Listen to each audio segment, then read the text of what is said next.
So, paano mo ba ako ma-add yan sa business manager mo? So, watch these video tutorials and step-by-step process para ma-add mo ako dyan sa business manager mo, okay? So, first is punta ka muna dito sa business manager mo. Punta ka muna dyan. Ito lang yung i-type mo. Ayan, https adsmanager.facebook.com/adsmanager.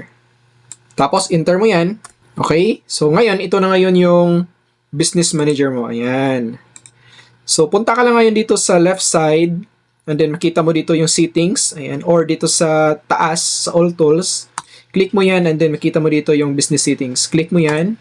Ito na ngayon yung makikita natin. So, dito sa left side, ayan, makikita natin dito yung user. Tapos, makikita natin dito yung people. Click mo lang yung people and then ito na ngayon yung makikita mo. Okay, so punta lang tayo dito sa button na add people. Tapos dito, add mo yung email ko.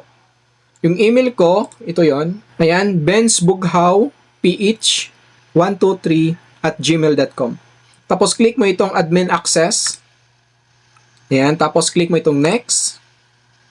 Tapos ngayon, dito naman, dito tayo sa pages.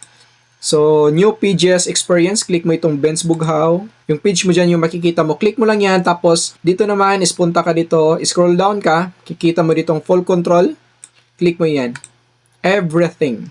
Dapat meron akong control sa lahat na nandyan sa business manager mo para makita natin or kung ano yung mga kulang. Okay?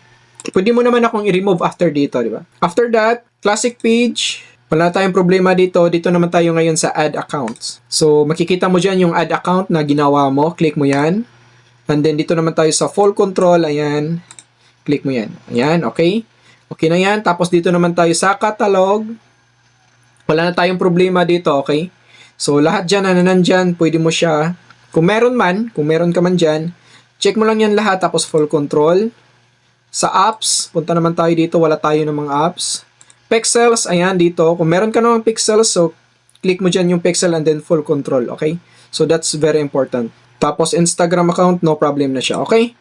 And then click natin itong invite. Lahat yan, invite. So invitation send, ayan, makikita mo dito invitation send. Tapos after dito, inform mo ako na na-invite mo na ako kasi check ko pa yan doon sa email ko, okay? So after that, inform din ako sa'yo na nakapag-access na ako sa business manager mo. Tapos, pwede na natin simulan kung ano yung mga kulang dyan sa business manager mo. Okay? So, this is Benz. See you.